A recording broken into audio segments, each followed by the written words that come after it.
Welcome back. Let us now enter into the Vishuddhi Chakra. The Vishuddhi Chakra is located in the throat area. In Sanskrit, Vishuddhi means beyond purity and impurity. This chakra is locked by comparison and jealousy. It can be made to flower when we exhibit our individuality without worrying about others and express fully our capacity, our uniqueness and creativity.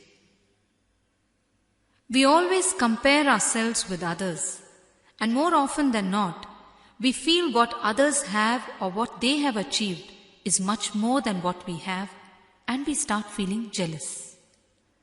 When we are not able to bear others' excellence, we get jealous. Comparison is the seed and jealousy is the fruit. Comparison and jealousy are both actually non-existent. We create them ourselves and we talk endlessly on how to overcome them. This concept can be clearly understood by looking into the very name of this chakra, Vishuddhi. Shuddhi means pure. Ashuddhi means impure. Vishuddhi means beyond both pure and impure. The name therefore means that this chakra can never get impure and hence never needs to be cleansed. That is why comparison which locks this chakra is like a shadow without an object. There is no basis for the concept of comparison. It is purely a figment of our imagination. A small story. Chanda Basu was part of a music group that gave live shows all over the world. During one particular stage performance, Chanda decided to wear a particular black wig for a few songs and a red wig for the other songs. He alternated the wigs and finished the first half of the program. During the intermission, the show director came to him in the dressing room and told him, "Sir, I think you would have to wear only the red wig for the remaining part of the show." Chanda was surprised and he asked him why.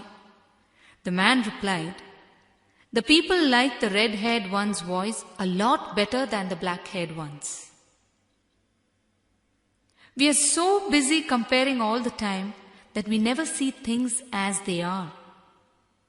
Our mind is so caught up in comparison that it misses the actual quality of what it sees.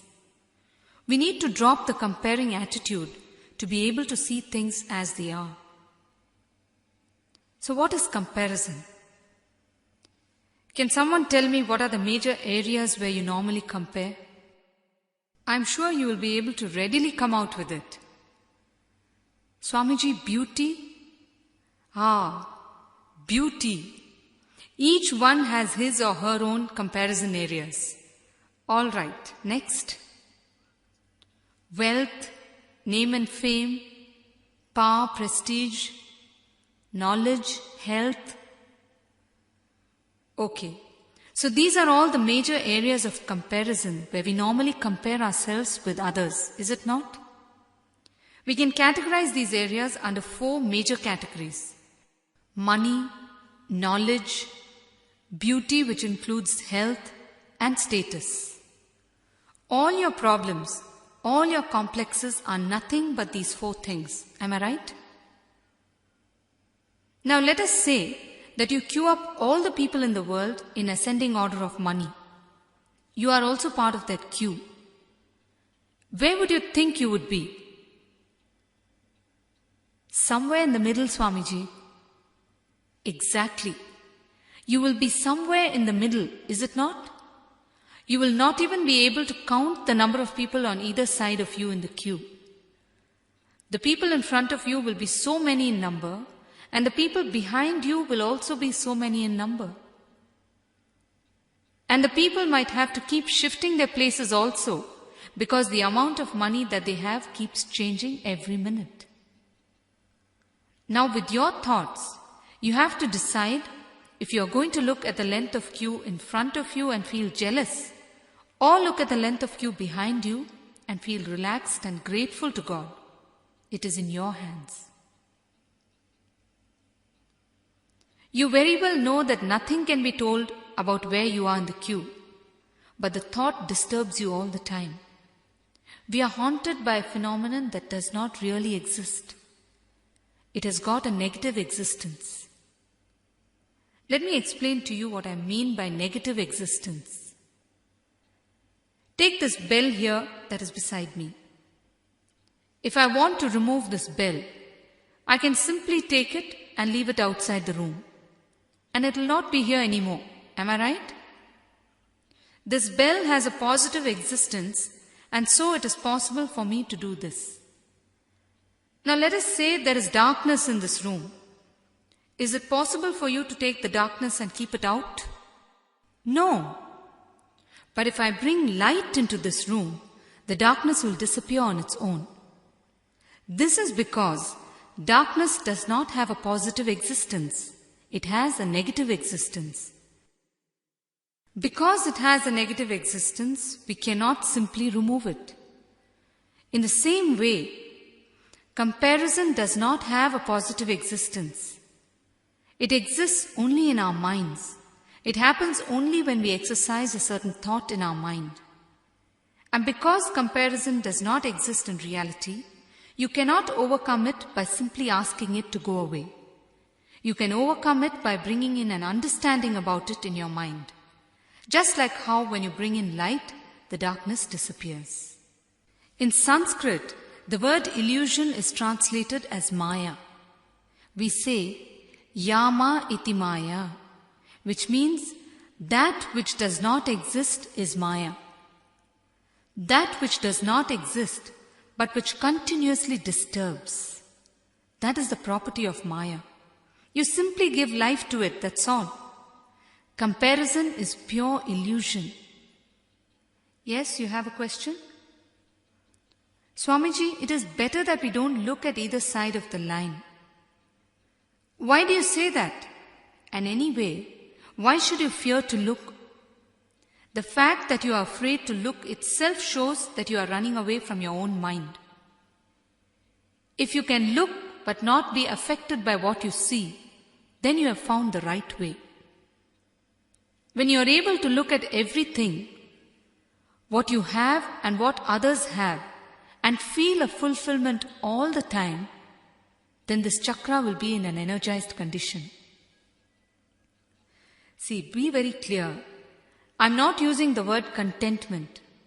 People often say learn to be contented. You can never learn to be contented. Contentment has to flower as a result of an experiential understanding of the negative existence of comparison and jealousy. It has to flower out of a deep feeling of gratitude for whatever has been given to you.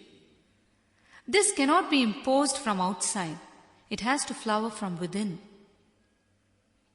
Just try to understand clearly whatever is being told to you.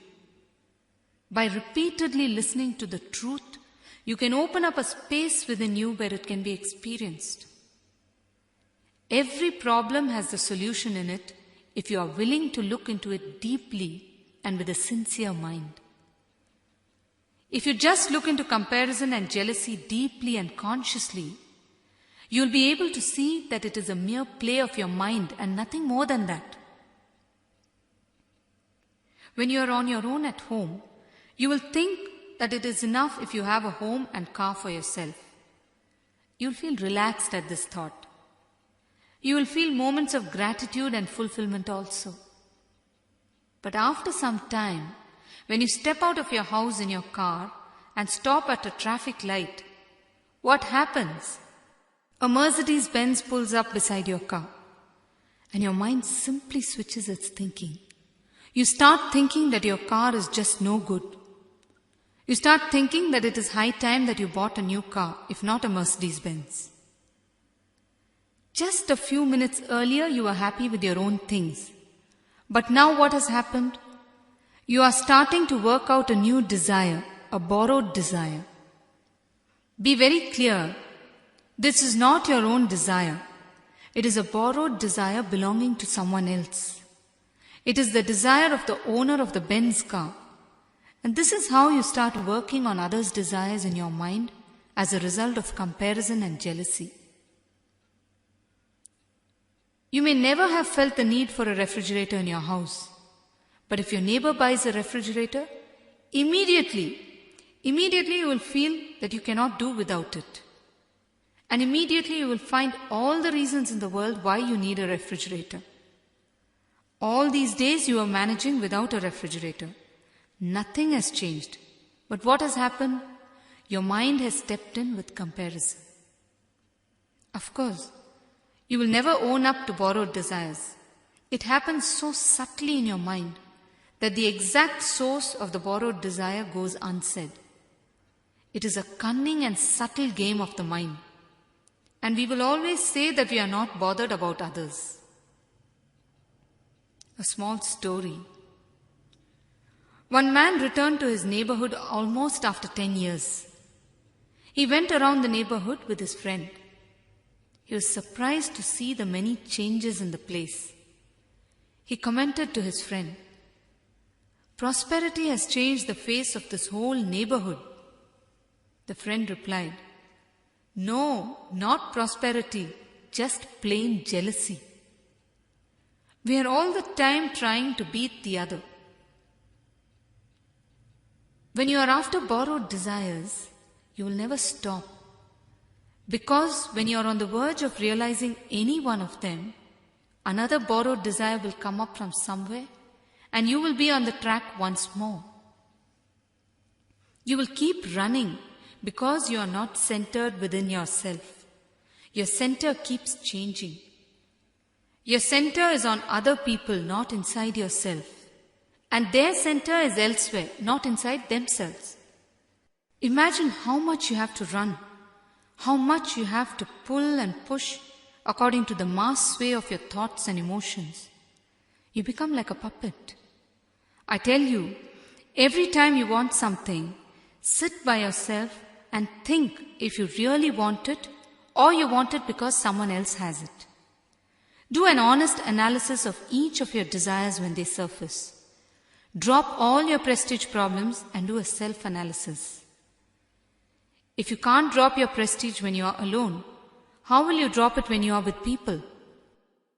If you are able to live out only your desires, you will die a peaceful death, full of satisfaction, even if it is on the platform. But if you live your whole life with borrowed desires, you would never have seen real fulfillment. And even if you are living in a marble house, you will have a prolonged death, pulling and pushing, unable to get liberated from your unfulfilled borrowed desires. In Jainism, there is a belief that when you are born, the entire quantity of food and energy that you will need during your lifetime is sent along with you. This is a way of saying that whatever your true requirements in this birth are, existence equips you with the energy to fulfill them before sending you to planet Earth.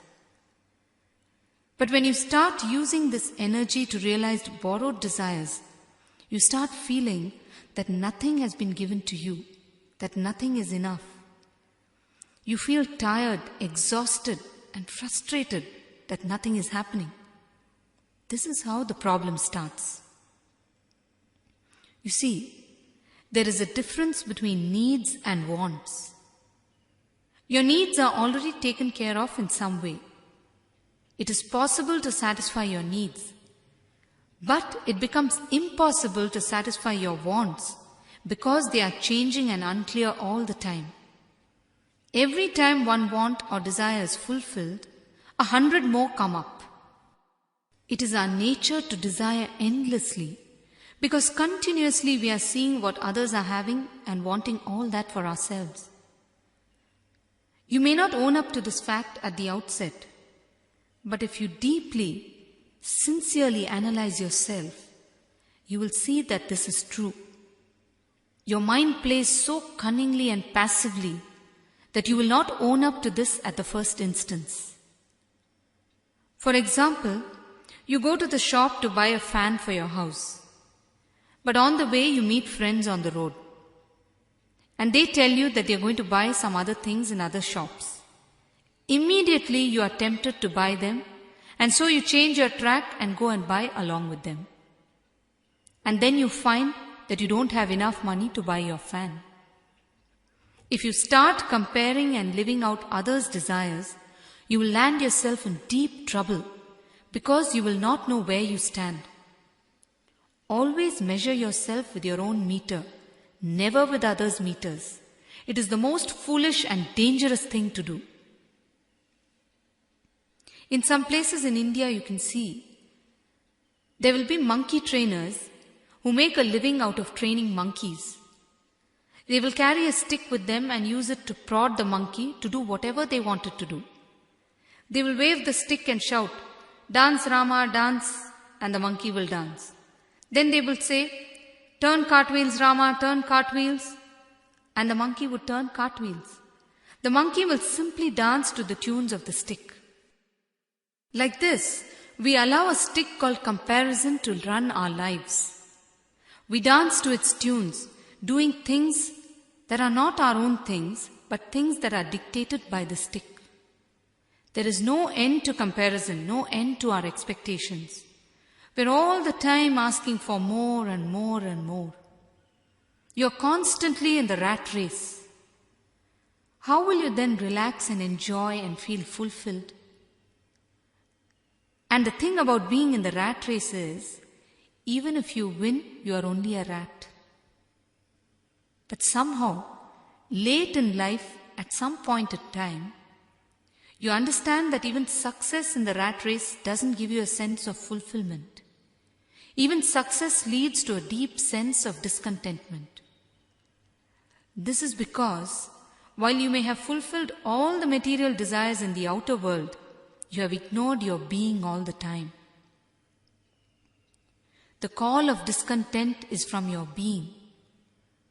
When you understand that, you turn towards spirituality even if it is too late. But when you don't understand that, you turn towards depression because you don't know where you are missing. You don't know where the thread is. You don't know where you lost it. You don't know where you went wrong. I can tell you from my experience, existence is always showering upon us. There is such abundance, but we are so well trained in the discipline of discontent. We have become so insensitive to what we receive. We always want more because someone or the other has more. Because comparison has become an unconscious process within ourselves. Because we don't know how to live a fulfilling life with a center within ourselves. A small story. One man was doing rigorous penance in a jungle for God to appear. God descended and appeared before him. He told him to ask what he wanted. The man was overjoyed. And he told God that he was a landlord and that he had lost all his wealth and that he wished to become wealthy again. God took pity on him and said that the following day, if the man ran from dawn to dusk, all the area covered by him would be his. The man was extremely happy. The next day he started running even before dawn. He ran as fast as he could. Close to noon, hunger beckoned, but he didn't pay heed and he kept running. Early in the evening, thirst and fatigue gripped him, but he was goaded on by the thought of the neighboring landlord who owned many acres of land. Pictures of all his wealthy contemporaries came to him and he ran on. He ran and he ran and he ran. A little before sunset, he felt giddy and weak, but he managed a few more steps. At twilight, he faltered and fell dead. This is how we live our lives. This is how we all live our lives. We run the race without even stopping to think why we are running. We run because everyone else is running. Shankaracharya beautifully describes this as tatakkim, tatakkim, tatakkim, which means what next, what next, what next. We are all the time thinking what next. This is what causes us to run. Chanda Basu was found crying at the doorstep of his house. His friend asked him what the matter was. He said, "My grand aunt has died, leaving all her wealth to me." The friend was puzzled and said, "But she was really old, and besides she has left all her wealth to you. Why are you crying?" Chanda replied, "You don't know. The week before that, my uncle died and left all his wealth to me." The friend was even more puzzled. He asked, "Why are you then crying?" Chanda continued, "And the week before that, my aunt passed away and left all her wealth to me." The friend could not understand why all this was causing Chanda to cry. He asked, "Chanda, please tell me why you are crying for all this." So Chanda said, "You don't know. There are no more relatives who will die and leave me their wealth." Of course, this is an exaggerated story, but we are all like this. Be very clear, we are all like this. We are all looking for what we can grab from life every minute. All our so-called love is nothing but a bargain. In some cases, it is gross and it can be seen by all. And in other cases, it is subtle and cannot be easily perceived. That's all. In fact, it is played so unconsciously by you that you think it is genuine love. The basic reason for comparison is that we don't feel fulfilled within ourselves. We don't feel happy with all the things that we have. For just 24 hours, from morning till night, just imagine that you have lost your eyesight. Try going about your work keeping your eyes closed. In just a few minutes, you will realize that your seamless routine has become unimaginable. Why 24 hours? In just a few minutes, you will understand the difficulty. It will be such a relief to open your eyes and see the world again. You will probably then thank God for your eyesight. Do you ever compare yourself with people who don't have eyesight and thank God that you have been given eyesight? Have you ever spontaneously felt thankful for your eyesight? No. Why not? Because whatever has been given to you is always taken for granted. That is the reason. You think it is anyway there. Let us go on to what next? We all function around these three axes: doing, having, and being. Doing for having, without enjoying being, is the sole cause of all our misery. Doing for having, without enjoying being. Doing never catches up with having. Every time we work hard and fulfill one desire, there are more desires to make us run. Never think, "Let me work now, I can enjoy later." Don't think you can come back later and enjoy. I tell you, it will never happen. Every tomorrow comes in the form of today only. Doing should always lead to being every moment. Only then you are on the right track. Don't postpone living. Celebrate. Enjoy life. It is now or never. We all run throughout our lives thinking that we can enjoy later, but we land up finally running into the graveyard. When you get into the running track, you lose your real capacity to enjoy, and you forget how to enjoy. As they say, there is more pleasure in the pursuit than in the attainment. Always, as long as you are chasing something, it seems that it is worth the whole world. But after you get it, somehow it is not as important any longer. If you become aware of yourself and understand what exactly you want and try to do that alone, you will never find yourself in this kind of a self-contradictory and fragmented situation. Ramana Maharishi beautifully says, "Adaivathar mun kaduge aanalum malayai kaatti, அடைந்த பின் மலையே ஆனாலும் கடுகாய் காட்டும் மாயமனம்." It means, mind is that illusion which shows a tiny mustard seed to be a huge mountain until it is attained, and a mountain to be as insignificant as a mustard seed once it has been attained. Comparison is the root cause for this kind of attitude. The mind simply sees everything around it and plays up.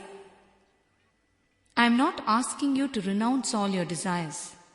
I am not asking you not to compare. I am only saying, bring clarity into your comparison. Bring clarity into jealousy. Be clear as to why you are running. Don't run because someone else is running, that's all.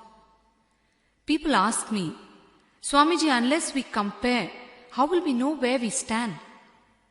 You see, there are two kinds of comparison: constructive comparison and destructive comparison. In constructive comparison, you see what others have and you get an idea of some information about the things that you are not aware of. You increase your practical knowledge by seeing the things around you. You get an idea of how better things can be done. In fact, this cannot even be called as comparison. It can be called as gaining knowledge or improving your practical awareness. Also, you don't feel any jealousy or undesirable feelings when you see others having it. This is the most important thing about this. The real comparison we are talking about is destructive comparison, wherein you see what others have and are unable to accept the fact that they have it. You're not able to bear to see them enjoying it, be it beauty, money, knowledge, status, whatever it may be. It is then that you start wanting to possess that yourself, and you get into the cycle of borrowed desires. This is what leads to jealousy. In the whole world, someone is sure to be better than you at whatever you do. 99.99% chances are that you're not the world's best engineer, the fastest runner, or the most talented painter. Does that mean that you enjoy these things any less? Only when you think that you might be enjoying lesser than someone else, you start enjoying less. The moment the thought that someone else might be enjoying more than you comes in, your whole flavor changes. You become uneasy and jealous. You see, poverty itself doesn't trouble us. The thought that we are poor troubles us. We might be leading a peaceful life as we are, but when the thought that we are poor enters us, we suffer. And how does this thought come? By seeing others and comparing. We feel this way because this thought directly hits our ego and we shrink just like a mango. A small story. There were two shops across the street to each other selling the same kind of things. There was always a stiff competition between the two shops. The shopkeeper of one of the shops came out one day and he put up a signboard outside the shop, established in the year 1929. The shopkeeper of the shop across the street was watching this from inside his shop. The next day, he came out and put up a signboard in front of his shop. All fresh stock, no old goods. So if you are comparing yourself to others and reacting to it, it simply means that you don't appreciate yourself enough. You are reacting simply out of the cerebral mind, not out of intelligence. Your cerebral mind stores all that it sees and becomes a ready reckoner for you to react in an illogical way. Whereas your inner intelligence sees things as they are and moves on. When you don't understand the potential you have been blessed with, when you have not discovered that you are enough unto yourself, you automatically don't feel confident about the stuff inside you and you start following others. Buddha says, nothing exists except in relationship. Suppose you are the only person on planet Earth. Will you call yourself tall or short, ugly or beautiful, rich, poor? Tell me. You can't call yourself anything, am I right? You will be simply you, that's all. Understand, this is the truth even when you are on this planet. Every individual is unique. Can you compare a lion and a horse? Do we ever compare ourselves to flowers or birds or mountains? We simply enjoy their beauty, is it not? In the same way, why can't you see and enjoy other human beings also? Although human beings appear to be the same, each one is unique and is traveling on a different path. As long as you travel on your path with full concentration, you will experience fulfillment every minute. You won't even know what it means to look at another person's track. A small story. Nitti Mudaliyar was driving along a dark village road where there were no street lights. He decided to follow the car in front of him to play it safe. They went on for some time, and suddenly the lead car stopped. Nitti went and crashed into it. "Why didn't you signal that you were going to stop?" Nitti screamed out. The driver put his head out and asked, "Inside my own garage?" If you concentrate on your own track, you will be continuously progressing and expanding your own capacity. You need to compare yourself only with yourself, never with others. You need to win yourself only by yourself, not by others. Every minute of comparison with others is simply a waste of time in your own progress. A man was once running a 1,000-meter race. After running 200 meters, he looked back and saw the rest of the runners were after him. Happily, he ran on. After 500 meters, he looked back again and was happy that he was still leading, and he ran on. Every few meters, he did the same thing and finally won the race. If the man had not looked back and concentrated only on running faster, he would have won the race in a much shorter span of time. He would have probably set a new record. In the same way, in our lives also, if our concentration is always fully on our own progress instead of on others, we can actualize our entire potential. But we keep looking at others and we miss out on realizing our full potential. Just lock yourself in a room and analyze how much of time and energy you waste in comparison with others. More than 60%, I am sure. Especially comparison and jealousy can just sap your energy like nothing else can. Your mind can get so busy working out and calculating how the other person has managed whatever he possesses. Your mind can get so heated up. Your whole system can get sapped because of these unwanted calculations. You can simply drain your energy in no time because of comparison and jealousy. We are all the time talking of conserving petrol, conserving water and electricity.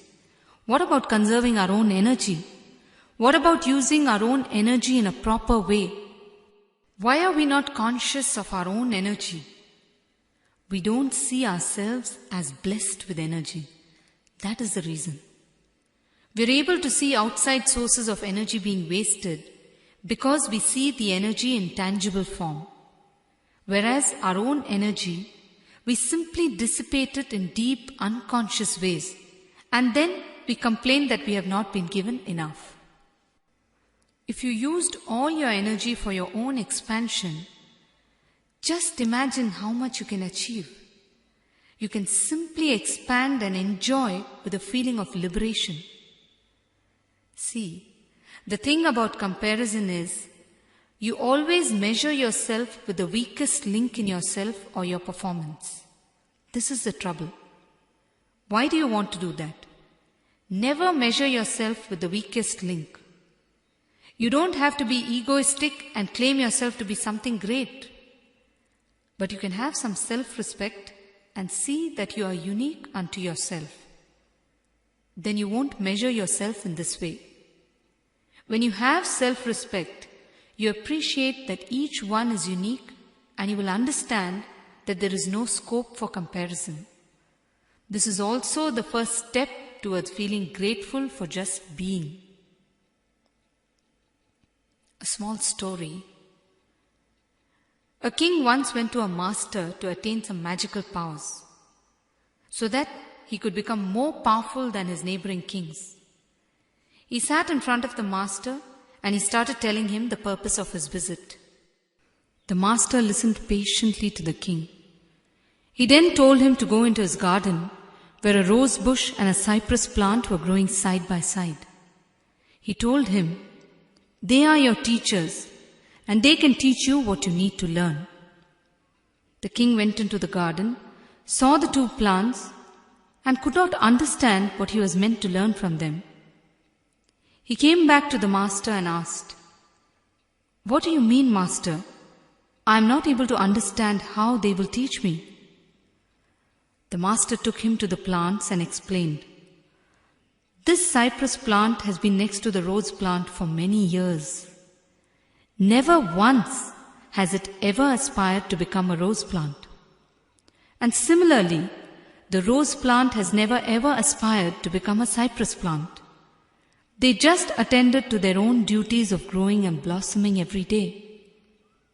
If a man had been the cypress plant, he would have compared himself with the rose and felt jealous at the attention that the rose plant was getting from people.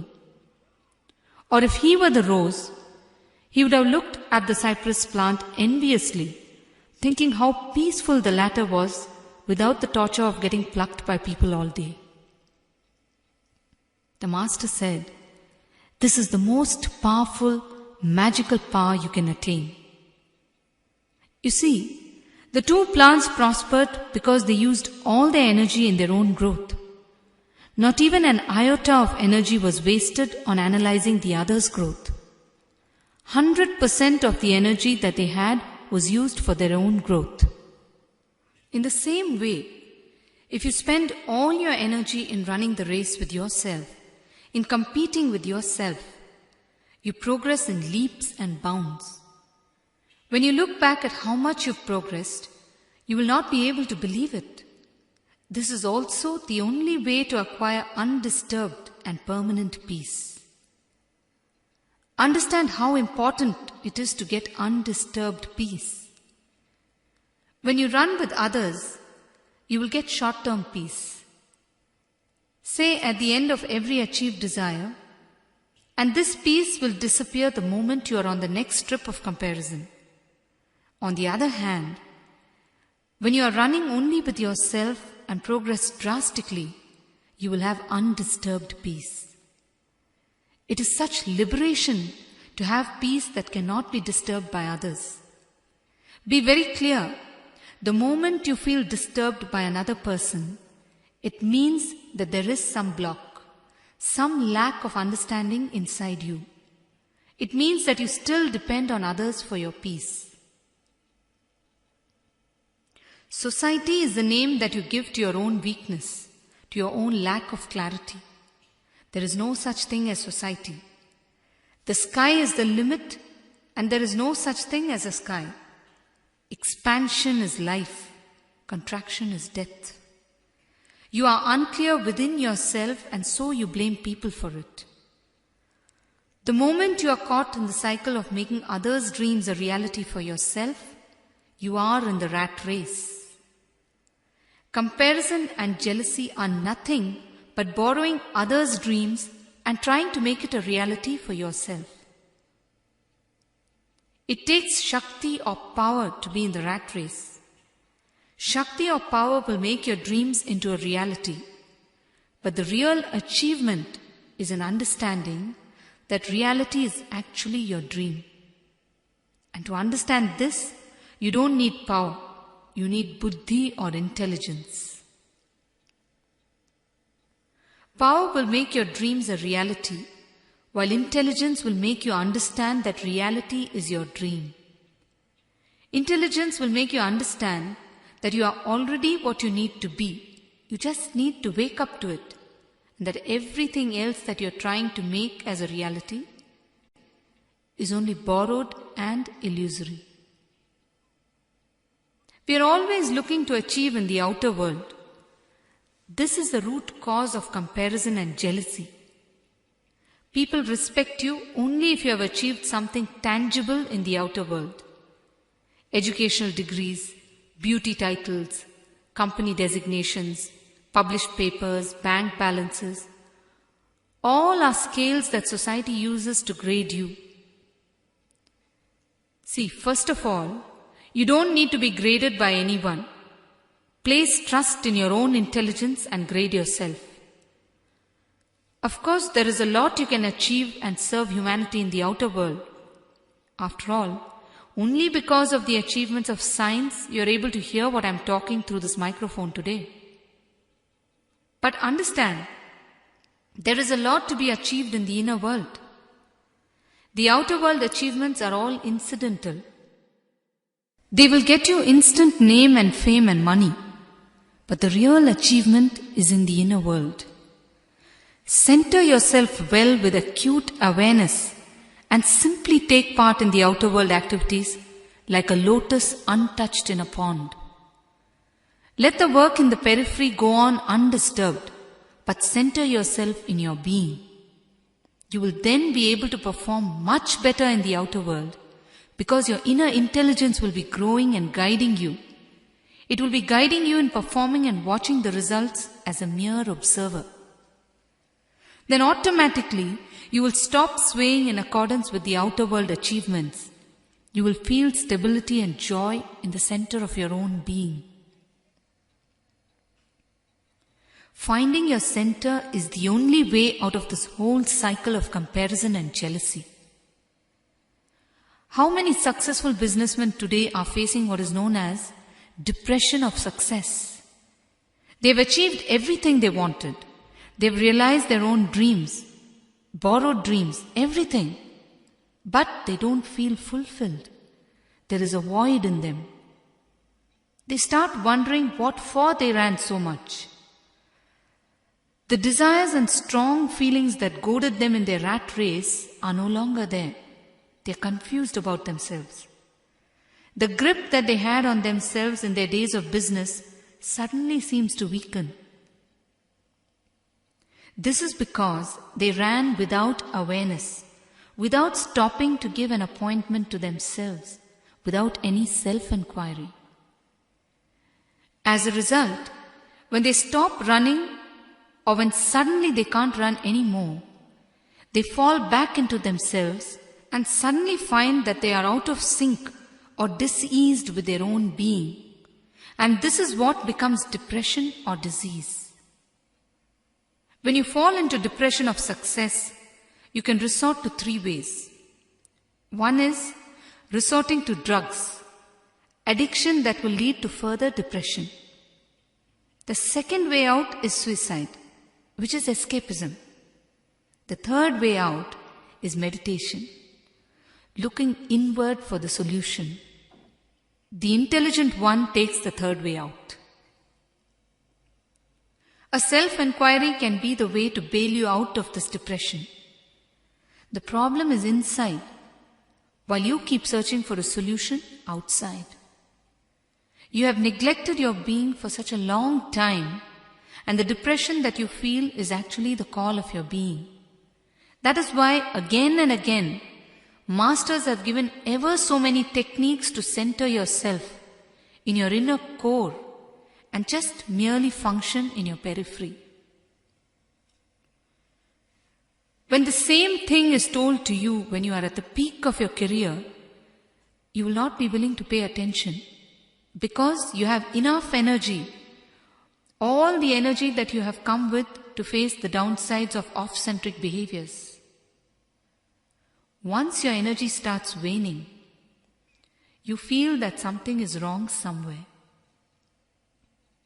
That something is what masters try to tell you again and again.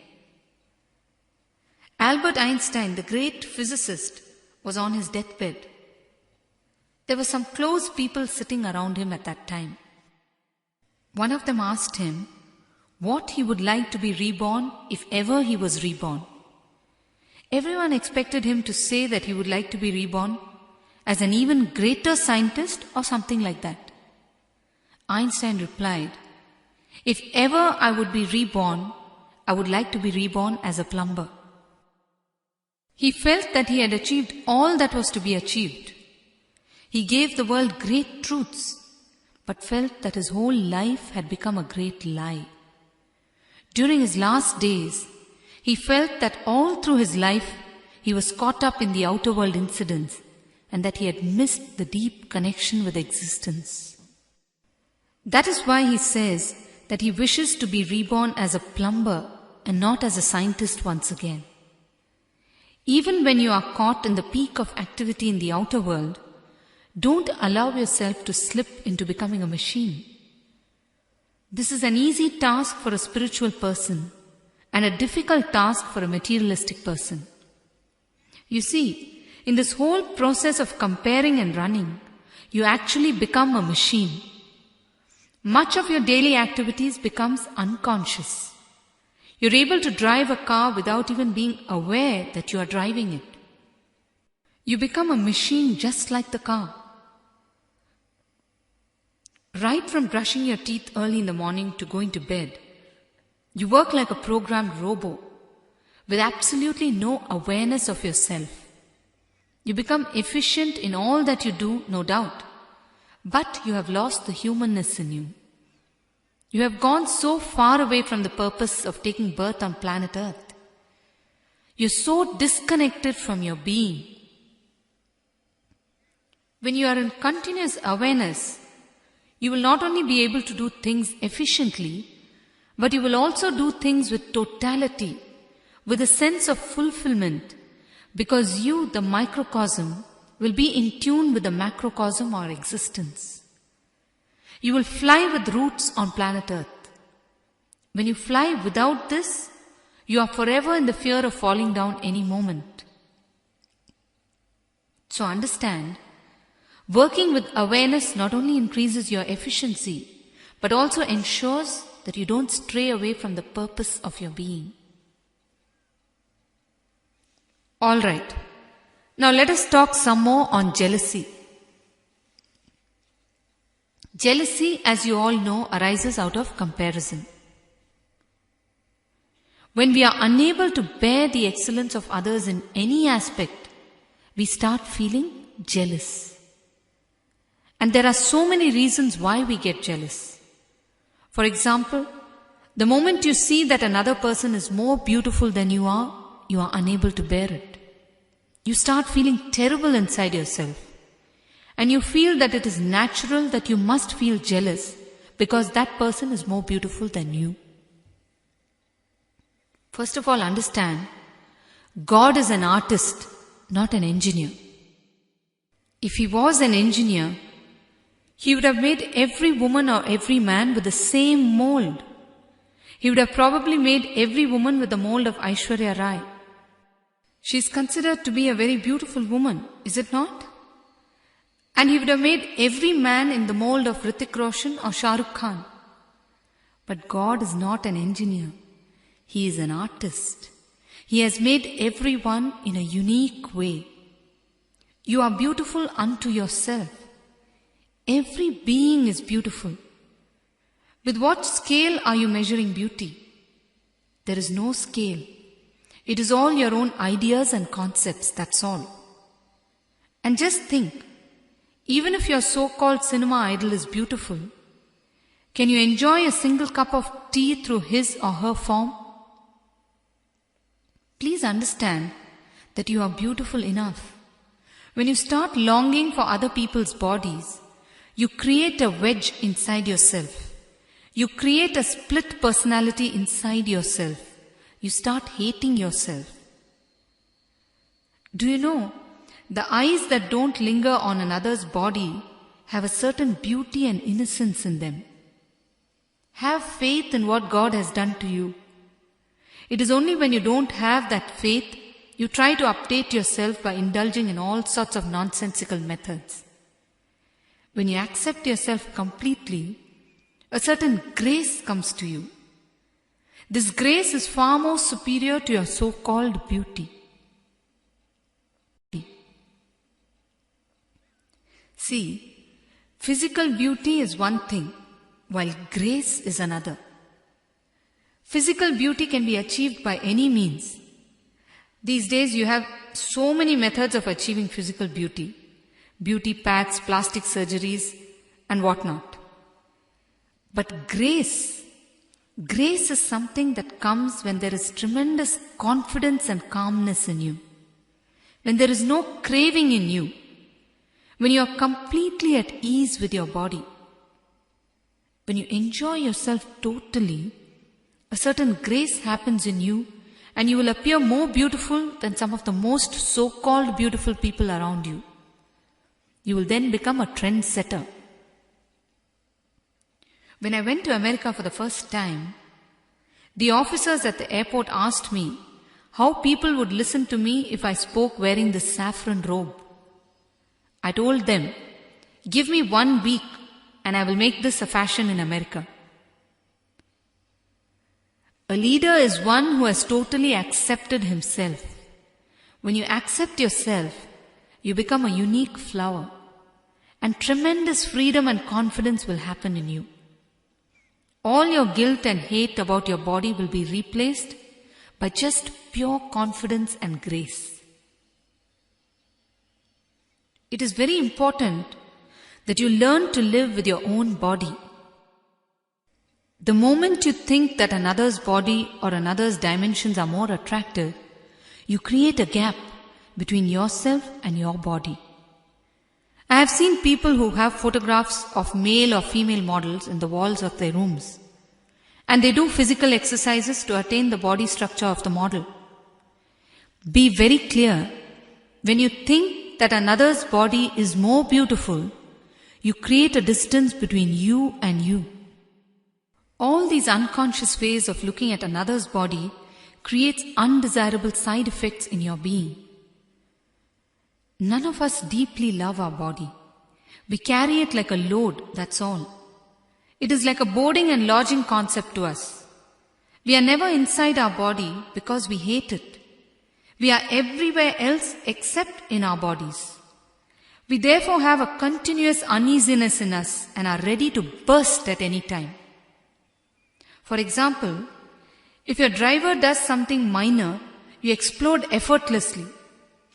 At work, you are continuously in an irritable mood. Don't think the reasons for these lie with the people around you. People tell me, Swamiji, all my workers are so inefficient and that is why I get irritated. Please understand, this is not the reason for your irritability. You are not at ease with your body, and that is what causes the uneasiness and irritation in your system. It is a very subtle reason, and that is why it is difficult to perceive it. You continuously want to change your measurement or your dimensions. Understand that your body is a gift from God. Thinking that you are not enough unto yourself is the first damage you do to yourself. Yes, any questions? Swamiji, your face appears to be changing every time to me. Is it my imagination or is it true? See, understand, my being is liquid without any ego. I just flow with existence, and whatever I express flows like liquid, and you perceive it in my face. That is the reason why my face appears to be changing all the time. You will understand how an egoless state expresses when we talk about the next chakra, the Ajna chakra. Swamiji, how do we get over possessiveness and jealousy? Yes, how do we get over it? The fact that you have asked this question shows that you are ready for better understanding. Understand one thing. Human beings can never be possessed. When you try to possess a person, you actually reduce him or her to an object. You make the person as a dead thing. Only dead things can be possessed. Understand this very clearly.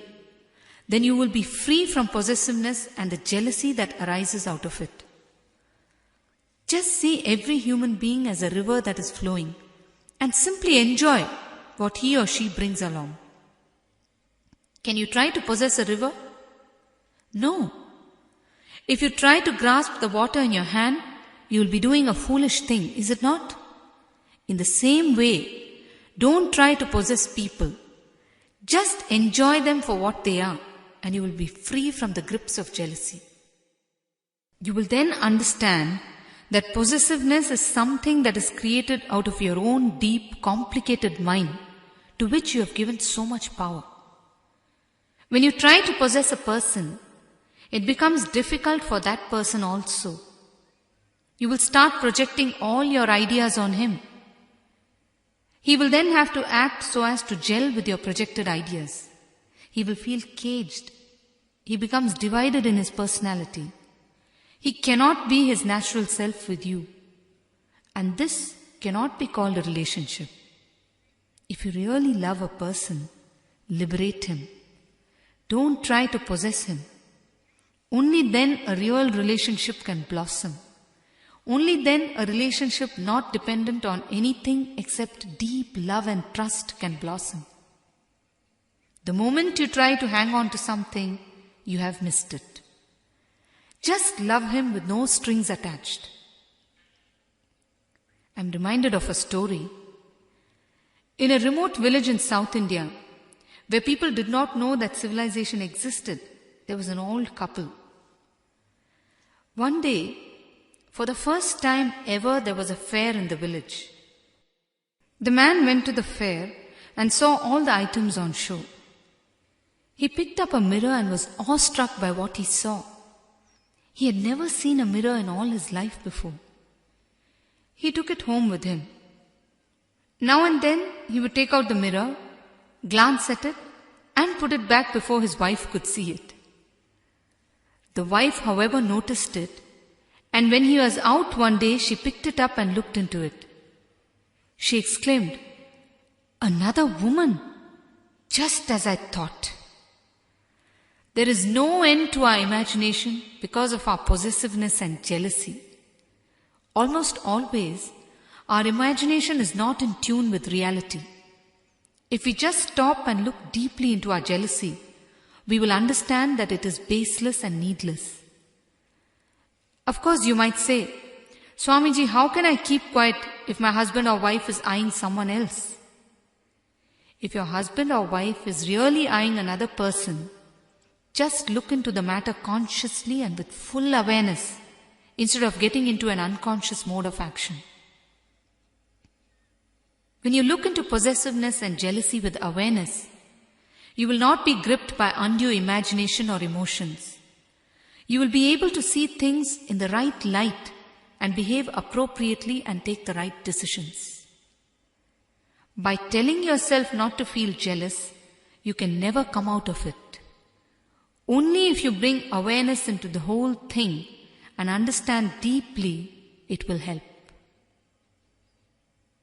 To overcome jealousy, just see how the jealousy came into your system. Just analyze the sequence of thoughts and emotions in your system, and then undo it by reasoning out the whole process with your intelligence.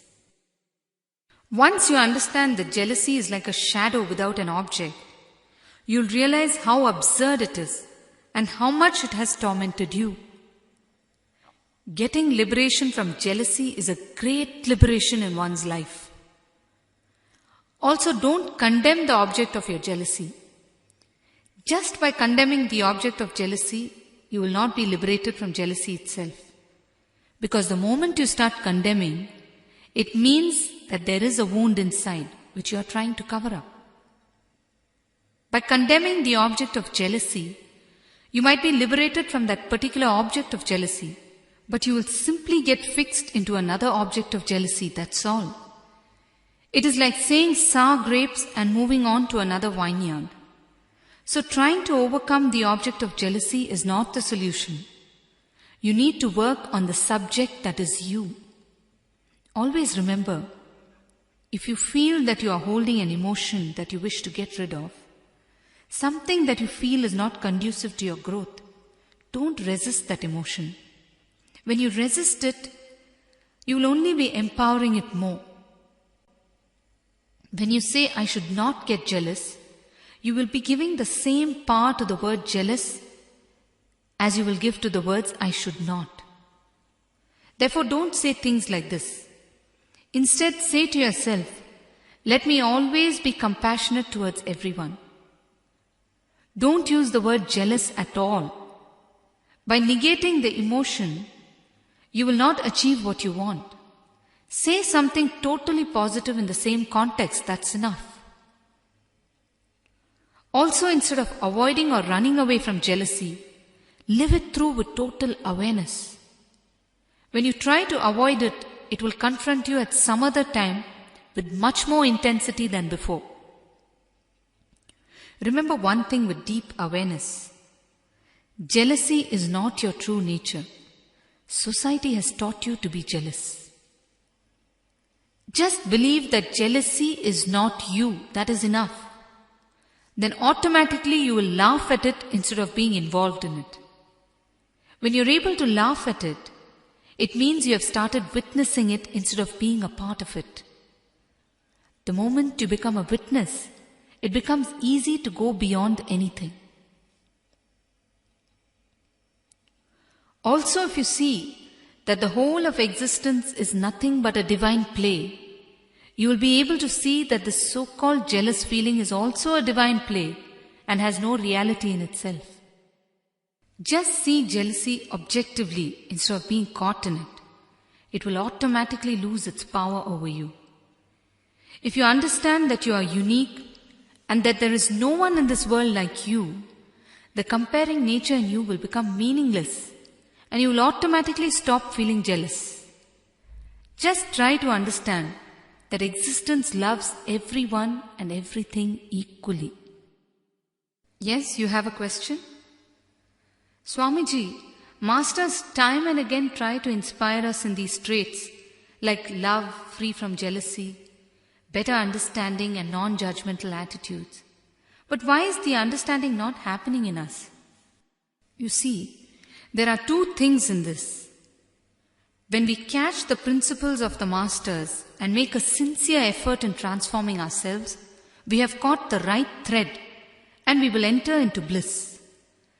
But what happens is, we start giving importance to the master's personality instead. You have to give importance to the master's principles and philosophy. If you give importance to his personality, you will completely miss him. You completely miss his message. See, understand, if you follow his teachings, you will become a spiritual fruit. If you cling to his personality, you will remain a religious nut. Religious nuts are the ones who create confusion and conflict and remain where they are. Whether it is Krishna's message in the Bhagavad Gita, or Muhammad's message in the Holy Quran, or Christ's message in the Holy Bible, the message remains the same. Just the expressions vary. Whichever master you have the fortune of following, just follow. But when you start following the personalities instead of their teachings, when Krishna becomes more significant to you than the Bhagavad Gita, you start creating trouble for yourself and for others. When Krishna and Christ meet, they will surely embrace each other. But when Krishna's cows and Christ's sheep meet, there is bound to be a fight. Each one from a different following tries to spread peace, claiming that his master's philosophy is the best. What happens then? Instead of spreading peace, we become pieces ourselves. When you try to force your so-called peace on others, the problem starts. This is how we complicate matters and miss the message, not only in one birth, but in several births.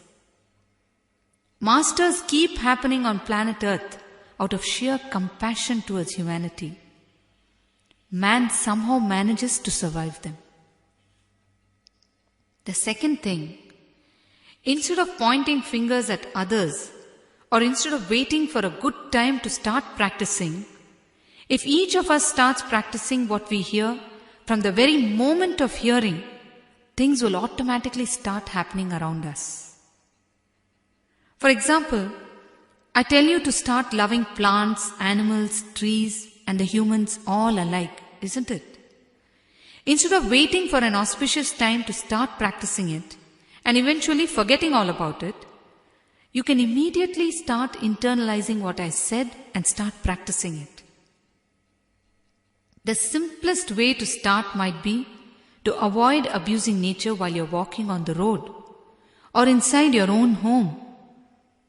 When walking, some of us have the habit of breaking twigs off trees or plucking flowers. You could consciously stop doing these things and look at these things with more awareness and love. You could embrace nature to start with. This is a sure way of starting to enjoy and appreciate instead of feeling jealous. These are the ways not to miss the Master's teachings. But what do? You come here and you listen to me talking, or buy and read some of my books. And then you praise me as a great orator and forget about me. Or you advise some friends to listen to my speeches and you simply go back to your old ways of doing things. What can be done then? Please understand, I don't want you to preach my teachings to others. I want you to practice them. Listen to this small story. A man went to Africa for a holiday. He was walking in his backyard one day when he was confronted by a lion that leapt at him. He quickly ducked and the lion landed in the bush nearby. The next day, the man went walking again and the lion appeared and attacked him once more. But again he ducked and it landed further away in the bush nearby. The next day, the man stood inside his house and looked outside to see if the lion could be seen anywhere. He spotted the lion behind a bush, and to his amazement, he saw the lion practicing low jumps. See, when you apply the knowledge that you gain, you can grow in life. When you simply want to collect knowledge, it is of no use. If you are going to simply collect knowledge, only your memory will grow, not your being. All the knowledge gained should be applied to your inner growth. Else you are no more than a walking library. I have seen people, they read voraciously and they listen to different people's lectures on philosophy and they also talk extensively about it. But when it comes to application, they are totally lacking. They simply become books for other people's reference. They read and they don't digest it fully. They simply vomit it on others, that's all. Then what is the use? Only when you yourself grow with awareness, you can help yourself as well as others. You need an experiential understanding. The key here is not even applying what you hear for the sake of the outer world benefits. It is applying what you hear to bring in more awareness into yourself, to understand that the outer world is an illusion and that everything that needs to be achieved is inside you. The milestones reached in the outer world will then become just incidental in the whole process. When you listen to Masters talk, just absorb and imbibe. Masters talk only the truth. It is like this. There is a vast, dense forest and you are trying to explore it with a small lamp that is your mind. With the light of the small lamp, you see a few feet ahead and put down what you see as the truth. This is what scientists do. They see a few feet ahead and come out with one theory today. After some time, they go a few feet further ahead with that light and see a few feet further now and see something more. Then they discard the truth they declared yesterday and bring in a new truth. Be very clear. What was truth yesterday but untruth today could not have been truth even yesterday. Anyhow, this is how they are trying to explore a dense forest with their mind. But imagine now that there is a flash of lightning and the whole forest becomes visible in that single flash. Then you know the whole forest and you can go about explaining things as and when needed. This is what enlightenment is all about. It is seeing the whole forest in a single flash of lightning. Once this happens, you simply know. That is why what was truth to one master is truth to another master also. Their expressions may vary, but their ultimate experience is one. Either by experience you know or you don't know. When you try to answer with your intellect, you create only philosophies. So don't philosophize. Work on turning your understanding into an experience. In most of the tea shops in remote villages in India, you can see a familiar scene. There will be some standard visitors for the shop every day who discuss all the great philosophies of the world. The heads of all the great gods, masters and politicians will be properly chewed and digested by these people. All the atrocities being committed in town will be discussed without an exception. The whole world will be brought under scrutiny for lack of order and discipline. Finally, the man who spoke all this will finish his tea and he will leave, saying that he will pay for his tea the following day. The man who could not even pay for his tea will sit on the tea shop bench and read the newspaper from the first page to the last and pass judgment on everything that he has read. Even the editor would not have read the paper so thoroughly. The amount of time that these people spend at the tea shop benches would probably even cause depression on the benches. They spend all their time in this fashion. They don't spend one moment in trying to achieve anything. So the least you can do is internalize what I am saying and start feeling the truth behind it. Patanjali says, if you can bend 5 inches today, try to bend a half inch more tomorrow. Like this, you should work steadily towards experiencing the truth that I am giving you. Else, you will be no better than the people in the tea shops. They cause depressions in the benches, while you will cause holes in the mats sitting here, that's all. The problem is, most often when we hear words of wisdom spoken, we always feel that it is exactly applicable to our friend or relative who is listening to the lecture. We apply it to them and we secretly hope that they have got the message. In doing this, you have missed the message, that's all. I tell you, when I talk to you. Even if there are 1,000 people in the hall, I am talking to you. Please try to understand this. Every word of mine is pregnant with the energy that is meant for you. So please don't listen with such ideas in your mind. Especially when husbands and wives come to listen to the lectures. When I say a few things pertaining to practical issues, the husband will think, she should hear this. And the wife will think to herself that the husband should hear it. At the end, both will miss it. Man's inherent nature is to accumulate money and material things. At some point in time, he realizes that there are things that money can't get him. His pace in gathering wealth automatically decreases. He then starts gathering words or intellectual knowledge. This process somehow never stops. He becomes greedy for more and more words. One who has stopped gathering wealth and words will start searching for true knowledge. Often we ask questions not because we really want to know the answer, but simply because we are greedy for more words or because we want to show that we know something. If you look deep inside, only one question will arise, and that is the original question for yourself. If that question is answered, you will become enlightened. One man asked me, Swamiji, what is God? I slowly changed the subject and inquired about his family and his business. We spoke for nearly 2 hours. In those 2 hours, never once did he get back to his initial question.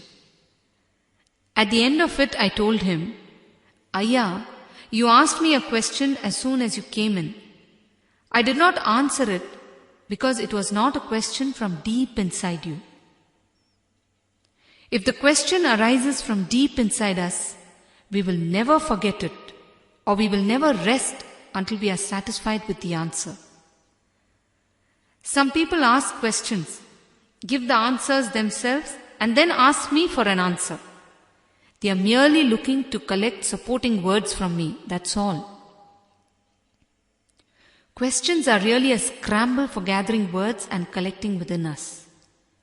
We get a great feeling about ourselves when we gather these words, but we miss the great truth in doing so.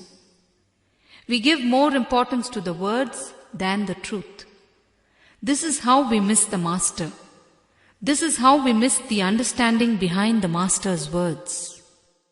People ask me, "Swamiji, if we should stop comparing and everything, then does it mean we should renounce everything and become a spiritualist?" Most people think that the moment I say you should stop comparing and stop running, etc., I'm asking them to escape from all the worldly matters and become a spiritualist. Especially while talking about this Vishuddhi Chakra, they start feeling this way. You see, spirituality, or for that matter sannyas, is not about renouncing at all. It is about having the deep awareness which will automatically shrink your mad desires to basic needs. And it will give you the energy to fulfill them and turn inwards. Whatever needs to be done in the outer world needs to be done. No doubt about that. You have to earn your living. You have to look into related matters. You have to keep the body alive. All I am saying is, bring in awareness into all this, so that all unnecessary occupations in the outer world automatically disappear, and you live with a clear understanding of the purpose of your very birth and life. All forms of illusion, all borrowed desires, all instilled fears, all forms of jealousy and comparison, passion and lust will then undergo a complete transformation and become blissful energy to you. A small story. A master was walking with his disciple when they came to a river. The disciple was surprised and asked, "Master, are we going to cross this river now?" The master calmly replied, "Yes, we are. And be careful not to wet your feet." The disciple could not understand what the master was saying. The master was trying to tell him that spirituality is all about crossing the ocean of life without getting your feet wet. Spirituality is not about running away from worldly things. Be very clear about this. Spirituality is actually life engineering. In colleges, they teach you different types of engineering. They're all merely certificates you get in return for selling your brains. Life engineering is what needs to be taught to each of us. Spirituality teaches you to live like a Paramahamsa, or a realized one in the material world, neck deep in water, yet untouched by it. It teaches you to live in an intense and fulfilling life without violating any person or property. It teaches you to disconnect yourself from your intellect and see with wide-eyed innocence the wonders of existence without any illusions like comparison, jealousy, lust, etc. It teaches you to move synchronously with existence and experience the power of coincidence, wherein you find things that happen automatically in response to your inner joy. It teaches you to be in an ever prayerful and grateful mood. It teaches you to be receptive to the ways of existence.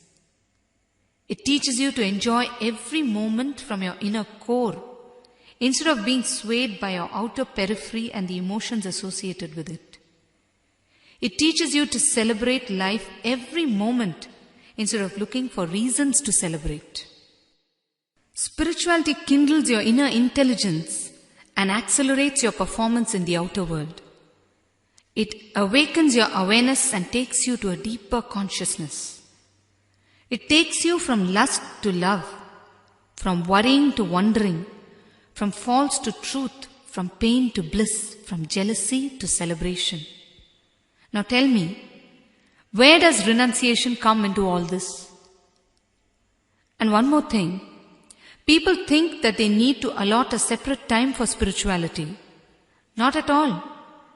You will know from what I have said that this is not required. The people who claim that you need to allot separate time are not spiritual people. They are religious people. Religion needs time because of rites and rituals. Spirituality has nothing to do with quantity or time. It is to do with the quality of your life. If you have the sincerity to seek the truth, it is enough. You can then devote all your time to doing everything as an earnest meditation, and you will surely attain your goal. You will automatically shine at work. You will automatically shine at home, in interpersonal relationships, without any energy blockages like jealousy and comparison. You will adapt yourself to any kind of surroundings easily. You will feel at home in any place and with any type of people. Home will not be just the place you live, but the whole of existence. You will break free from mental and physical conditionings, and you will rise to merge and become one with existence. The problem is, people are contented with just following rituals. There is a certain security they enjoy in doing this. The science behind the rituals is no more known to people, but the rituals are ego-fulfilling to them. Rituals are complex, and we always find it a challenge to keep pace with complex things. People come to me with their problems and ask me for a solution. I tell them that I will take care, and I suggest to them to sit for a while under the banyan tree while they are in the ashram. The banyan tree in the ashram is an energy field, but they are not happy with that answer. They ask me what rituals they should do to make things better. If I tell them that they should go 108 times around the banyan tree in the ashram, they will be very happy doing it. You see, when you go 108 times around the banyan tree, it becomes ego-fulfilling for you. You then feel that you have worked hard and that you will get the benefit out of it. This is how we have trained our minds with respect to religion. Even in religion and rituals, I have seen people compete with each other. If your neighbor has done a particular offering in a particular temple, next you go and do the same offering in that temple. What is the focus on? The deity or the neighbor? You have missed the whole thing by doing these things. People feel proud in saying that they have visited so many important holy shrines all over the world. They make a list of the temples they have visited. Immediately, the people who listen to these stories make an effort in surpassing these achievements. After visiting all these holy shrines, your ego is still solid and your Vishuddhi Chakra is still locked. Have you ever thought about that? All these things are done only to progress in the inner world, to be free from comparison and jealousy and similar things. But here also you miss the point, and again you do things for the sake of the outer world. I have seen people reading recitations in front of the deity. They will read a few lines and then call out to the maid to find out if she has finished the job she was asked to do. Or they will read a few lines and see how many more pages there are to finish. This is how they relate with God, and they feel satisfied at having read the recitation at the end of the day. And on top of it, they will repeat such recitations for 21 days because they have taken a vow to do so. Then they will proudly go and tell their neighbor or relative that they fulfilled such an arduous vow. Everything that we do is mostly just to tell people that we did it and sow a seed of comparison in them. Most often it is like that. You see, if you decide to follow rituals, do it with utmost sincerity, with a feeling of deep connection with existence. When you do it this way, you won't even talk about it. When you decide to follow the ritualistic path, commitment and sincerity must become your master keys. So do it with utmost sincerity. Today there are hundreds of ways of ritualistic worship. You don't have to get confused as to which one to follow. Just decide to follow any one way and do it with commitment. It is the commitment that gets you the benefit, not the ritual itself. And one more thing, don't look for instant results. Today everyone wants instant results like instant tea and instant coffee. Most of us feel that others' prayers are getting answered quicker than ours. And so we should shift from our type of worship to others' type of worship. All this is nonsense. So much of comparison even in worship. Just do what you are doing with commitment and faith and leave the rest open. Things will happen automatically. Also try to understand the science behind rituals when you follow them, so that your mind will be tuned in the proper way instead of getting caught in the rituals themselves. The ultimate goal of any religion or ritual is to tune in with existence. This has to be understood in no uncertain terms. Rituals are not a transaction to bribe the gods. They are not any bank balance that you create to protect yourself. They are not any race that you are having with anybody to see who is doing more. So stop comparing and start feeling the intensity of what you are trying to do. I am reminded of a story. 3 men started a business together. They decided to include God as a partner in their business. They agreed that whatever profit they would get, they would give away 1% of it to God. They started their business and they made unexpectedly high profits. Then came the problem. How to give away so much to God? They each gave a suggestion. The first man said, "All right, let's draw a circle and throw up all the money. Whatever falls inside the circle is God's, and whatever falls outside is ours." The second man said, "No, I'll give you a better idea. We will draw a really big circle and throw up all the money. Whatever falls inside is ours, and whatever falls outside is God's." The third man said, "Look, listen to me. Anyway, God is above us. Let us throw up all the money. Whatever He wants, let Him take, and whatever comes down is ours. As long as we want something, we bribe God for it. As soon as we get it, we drop Him until the next want arises. This is how we are taught to function." Yes, what is your question? Swamiji, while we are on the topic of rituals, can you please tell us something about the path of rituals and the path of meditation? Yes, I'll tell you. See, with rituals, there is something definite about them. It is structured and you know when exactly it is going to start, when it is going to finish, where you are going to do it, what for you are going to do it, etc. With rituals, you go into them and come out as the same person. There is so much of security in the whole process. That is why it has spread so much. Anything that is definite spreads.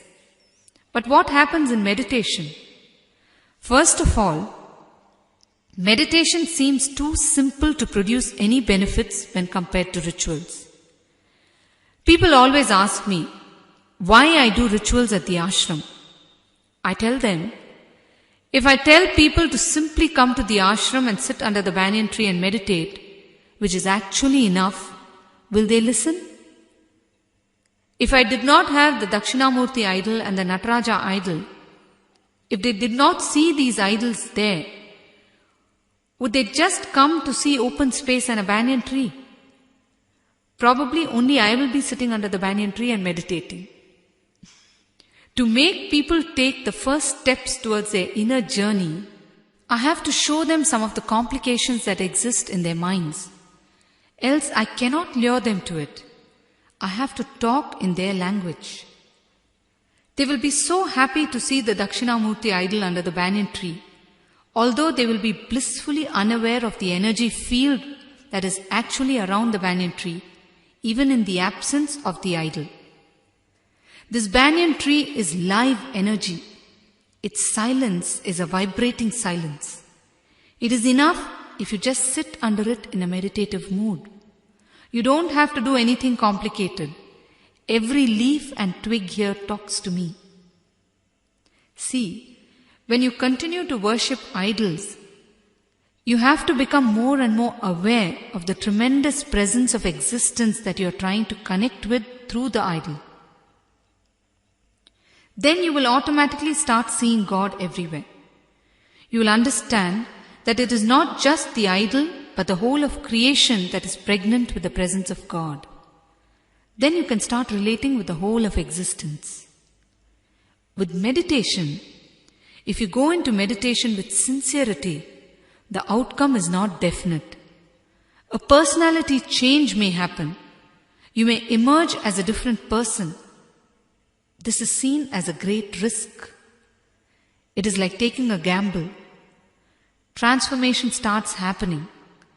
It is this transformation that you are actually seeking, but when it happens, you are afraid.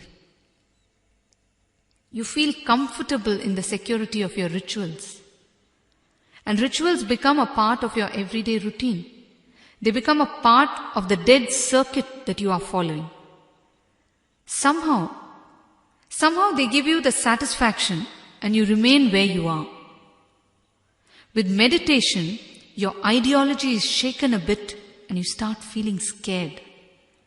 Your set of beliefs that have been built by years of conditioning suddenly seem shaky. You feel you are moving on to a less trodden path, and that causes a fear in you. When you meditate, your awareness increases, and when this happens, the fence that you have imagined around yourself, which actually society has put around you, slowly dissolves, and you feel rebellious, not against society, but against your own unconscious and ignorant state.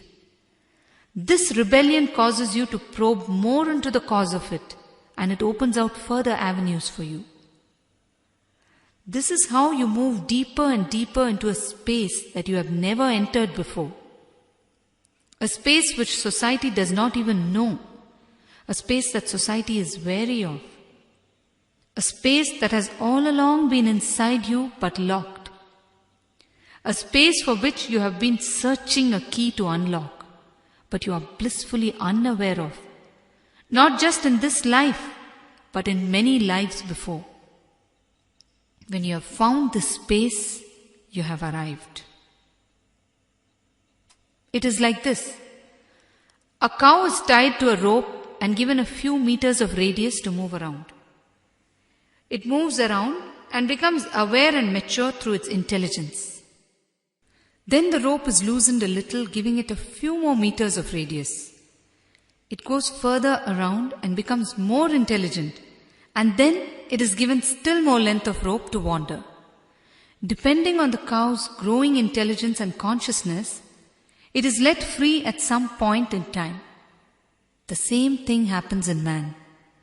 The rope or fence around man is proportionate to his consciousness. The more conscious he becomes, the greater freedom he enjoys, and the more his consciousness grows. See, it is a question of how willing you are to allow the transformation of your energy. This is the only way it can happen. But when this happens, society will tell you that you are moving away. It will tell you that you are moving away from what is right. The confusion then starts. When this happens, you only have to have courage and faith in yourself and existence and move on. Here is where, more than any books or lectures, a master can serve you as a yoga danda, a stick of support to help you stand up for yourself.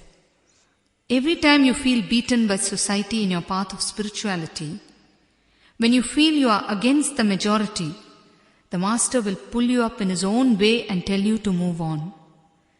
You need to be prodded at weak moments, and the master is the stick that prods you on and supports you till you walk again with your head high up. At every moment of faltering, the stick emerges to your help. With the support of the master, you can stand up as an individual, as an independent person, discovering your uniqueness. It does not mean that you are dependent on the master, not at all. This is another common misconception. People think that you are being dependent on another human being for life. It is like this. You are trying to find your way to a particular place. If left by yourself, you will ask for directions at several places. Sometimes you will be guided wrongly and may have to retrace. And in this fashion, you will reach your destination somehow. It may take you a long time to do so, but you will reach. But what if you have a map or a guide? You will be able to directly reach your destination without any loss of time, is it not? Does it mean that you are dependent on the map or guide? No. It was just a quicker way of doing things, that's all. In the same way, a master is a guide who knows the way, who has already been to the place you are searching for and is available to guide you there. When you have dedication alone, you will no doubt work hard towards reaching your goal. But when you have dedication with courage, you will take a leap towards your goal. And this courage will come if you stop looking at others and look only into yourself. If you stop comparing yourself with others and watch yourself with awareness at the subtle changes happening inside your system. You need to stand up with courage of conviction in your own path. Courage of conviction will happen in you only when you are strongly centered in yourself without comparing with others. Society is waiting to pull you into the familiar patterns that it knows, into the miseries that it is familiar with and can handle, into the well-trodden path and the worn-out path. It is very easy and does not require courage to fall into this path. But to tread the lesser-trodden path of spirituality requires courage. When I say courage, I don't mean ordinary courage. I mean total courage. To wear gypsy beads does not require courage, but to wear Rudraksh beads requires courage. I give Rudraksh beads to devotees who wish to wear them. The Rudraksh beads are nothing but energy storehouses. They store the cosmic energy for you. They are like a battery house, and they recharge you when you get into a low. But society sees these beads as clear signs of sannyas. They see them as something worn by renunciates without even understanding the meaning of renunciation. They condemn people who stay in family life and wear Rudraksh. But when they see the Rudraksh beads on idols or sadhus, they are happy and they pray to them. So many of my young devotees come and tell me how their families react to them to wearing the beads. All these gossip mongers will talk endlessly about it and spread stories about them. Is it not absurd? When they pray, they are praying to the cosmic energy. But when the same energy is available to them in simpler forms, they are not ready to take it. They pray to it, but run away from it. If you deeply analyze this, it will seem so absurd and nonsensical. They see themselves as so distinctly different from God. That is the whole problem. They are not ready to accept that they are God. Now I tell you, whether you know it or not, whether you accept it or not, whether you like it or not, whether you believe it or not, you are God. This is the underlying basis of the Vishuddhi Chakra also, discovering your own unique self and infinite energy. When your courage grows, society automatically fades into insignificance. When your courage is low, society assumes power over you. It is all in your mind. How much power you give to society, that much power it will have over you. Never blame society for anything. The choice has always been yours. Due to sheer lack of courage, you choose to go with what society says. You choose to pull and push by comparing and trying to beat one another, and then you blame society for it. It is the most absurd thing that you can ever do. Remember, the choice is always yours. Just function with awareness and infinity will simply open out. When it does, you will feel afraid because you are not used to it. You are not used to seeing such open space before. You are used to seeing boundaries all the time. Now you are not able to see the fence anywhere. You start getting apprehensive. You immediately think that you have entered the wrong space, and reality seems too much to digest. You start feeling insecure.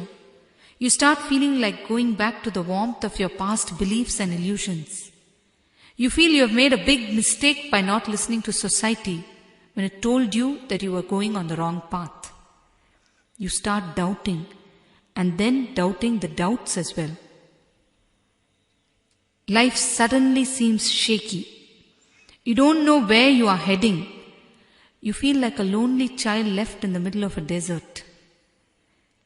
It is in times like these that you need to remember that existence is always with you, and that your courage needs only to mature and go hand in hand with faith upon existence, and then everything will be all right. Faith is the prodding stick for courage. Unless a revolution happens inside you, you can never rupture and grow into a tree. Most of us remain a seed and die because of lack of courage. We always try to dissect the seed to find the fruits and flowers. Will it ever help? No. The seed has to rupture to grow. Similarly, when a radical change happens, when a revolution is created in man, he will rupture and grow. All meditations are nothing but techniques to make the seed rupture. And when you start rupturing, all your priorities start changing. What was important before becomes no more important. Only the things that nurture your being will seem important. Your whole attitude will change. Your whole presence will change. Your presence will automatically lure people to you, although they might not approve of it. The radiance felt in your inner core will attract them with deep curiosity. While society will criticize you for your changed attitude, it will start finding your presence distinctly different. When the transformation is happening, just utterly ignore anything from the past. The past will again and again try to pull you into familiar patterns and deep bondage. When you listen to the words of others, you are allowing yourself to be in bondage. Just decide and hold on to the ecstasy and conviction of the transformation happening inside you. This is the greatest test, the test of your perseverance to transform completely. Just hold on until the transformation is complete and mature. Understand this one thing. There is a cosmic energy that fills this universe, and there is an energy that fills you. Spirituality is all about establishing a live connection between the cosmic energy and the energy in you.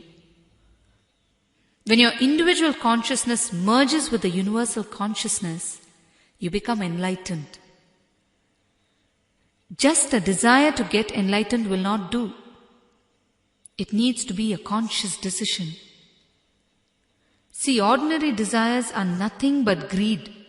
that don't really propel you towards your specific goal. A conscious decision is what will make you work towards achieving it. People don't understand these things properly and simply talk at a superficial level. When you don't understand, you misunderstand. But you think you have understood, and there starts the problem. Spirituality is a science that gives a deep understanding of our body, mind and spirit. When you enter it with awareness, the outer world will slowly dissolve. When people see you from outside, they will think that you are renouncing. Only you will understand that you are not renouncing anything. The outer world things are simply dissolving on their own. The illusion disappears and you become dehypnotized. At one of our programs, I asked how many of them thought that I had hypnotized them. Out of a group of 80, 3 of them lifted their hands. One of the ladies who was sitting next to the girl who had her hand raised laughed at her. I asked her why she was laughing. The girl was honest enough to lift her hand. I am sure out of that group, many of them would have been tempted to lift their hands, but they didn't, fearing what I might say. Anyhow, 3 of them lifted their hands. I told them that I had not hypnotized them, but actually dehypnotized them. They have started feeling the clearing of Maya or illusion. But what happens is, you're so used to being in a state of illusion that if it starts clearing, you think something has gone amiss. The problem is when too much truth is told to people and understanding dawns, a certain fear sets in. The comfort they were enjoying under the covers of ignorance suffers. See, in whatever quantities your ignorance dissolves, in that much quantity you become possessed by God or existence. Any effort that you put in your everyday life should be directed towards emptying yourself so that you may be filled with existence. Everything else is just incidental and trivial in life. Just remember this. Every breath of yours should be towards increasing your awareness and consciousness. Only then have you really made a conscious decision to experience existence or God. If this firm resolve is not happening in you, then you are still pretending to seek, that's all. You are simply cheating yourself. Don't for a moment think that you are cheating others, you are cheating yourself. To turn your steps from outwards to inwards is the first step. That moment of taking the U-turn is the most significant moment in your life. And mind you, your awareness will tell you that you have taken the U-turn. Till then your mind would have been giving excuses and more excuses, citing people, situations and outer world circumstances. Citing all these as reasons for not being able to integrate yourself. Once you take the U-turn, all these will fade into insignificance. They will slowly lose their prominence. They will be there, no doubt, but you will be steadily progressing, taking them in your stride. They will help you become a more effective watcher as they play their parts meticulously. Taking the first step or the U-turn is what is the most difficult thing. When you take the U-turn, half the job is done. You then become more malleable to the ways of existence. When you take the U-turn, everything becomes meditation. Whether it is walking or talking or singing or dancing or simply putting your clothes on or taking them off, everything becomes a meditation and is done with increasing awareness. You will simply watch yourself doing these things and slowly understand that the whole world is an illusion.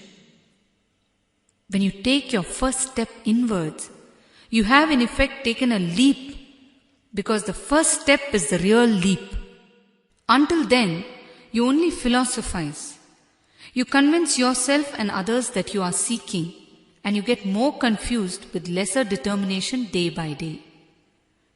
But when you take the first step, you are ready to win yourself. To win others is very easy.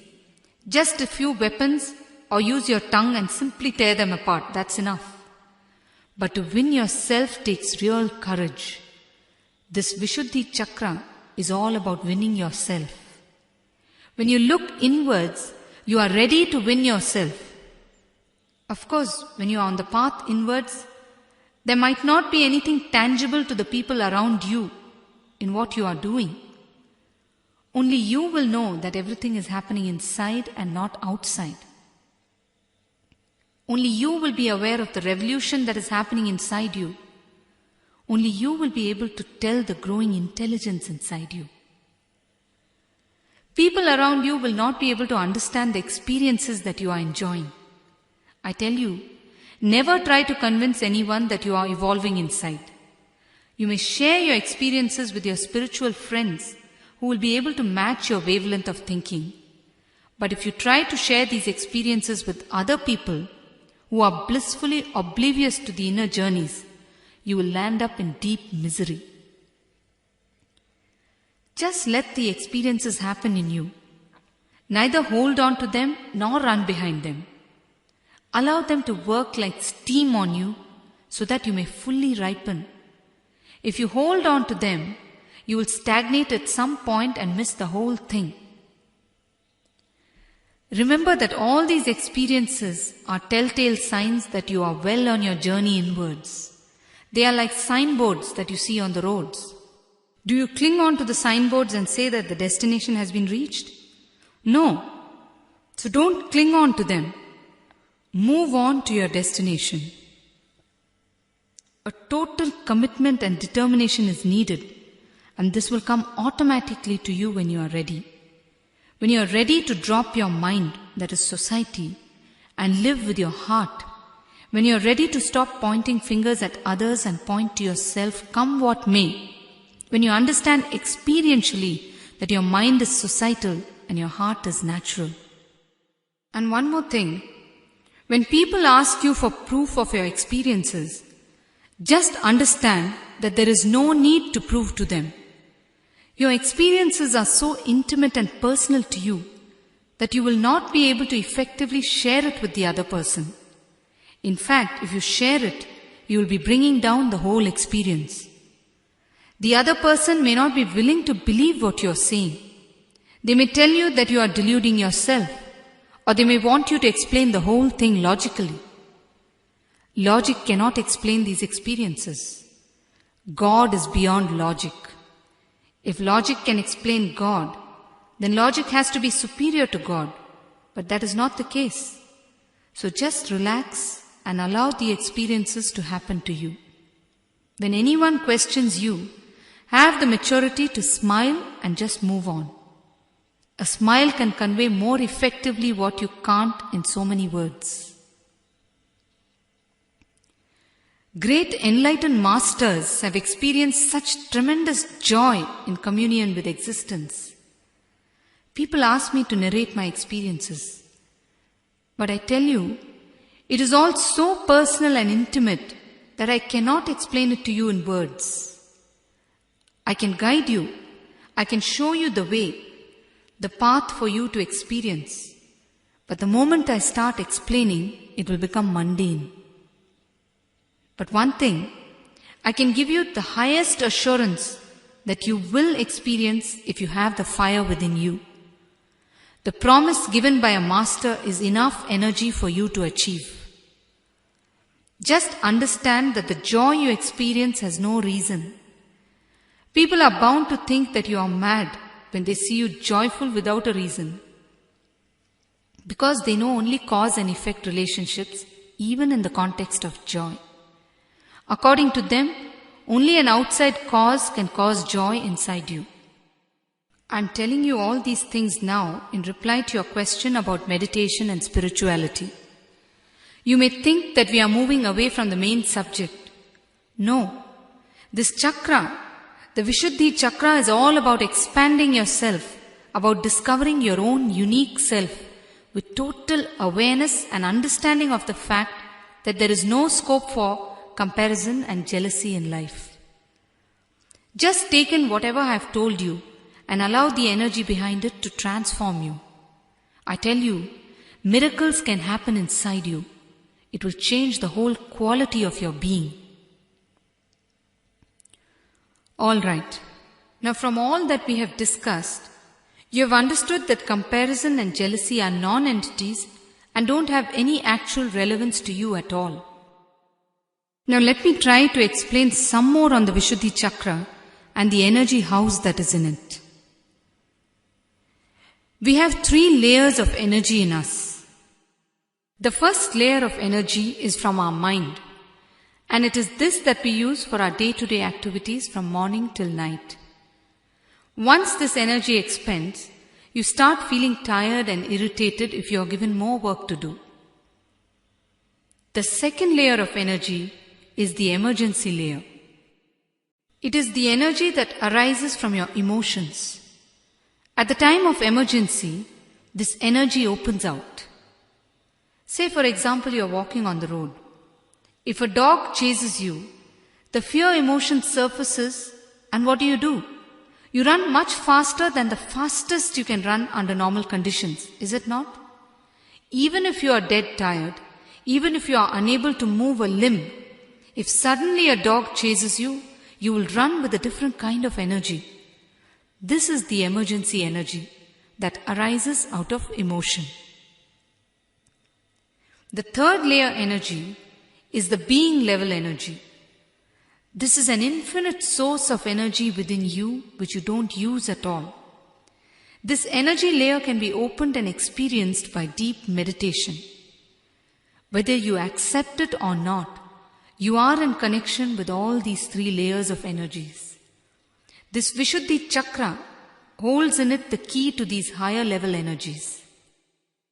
Let me narrate to you an incident that actually happened during my days of wandering. In a beautiful place called Almora in the Himalayas, there is a small ashram with a few huts for those who wish to meditate. The only thing with the place is, it is known to be frequented by tigers at night.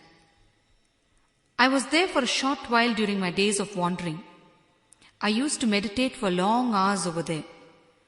They had a system by which, when the head of the ashram senses the tigers coming, he would ring a bell and all the sadhus would get into their respective huts and close the doors until such time they were asked to come out. On one such occasion at night time, while we were meditating, the bell rang and all of us got into our respective huts. The next day, the head of the ashram came around to see if we were all right. He found that one of the huts was closed and the sannyasi inside was shouting out through the window to open the door.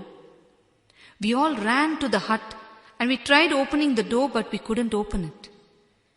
Finally, a few of us got in through the window and entered the hut.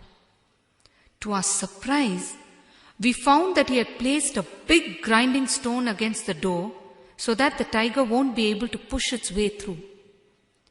We jointly moved the stone away to open the door.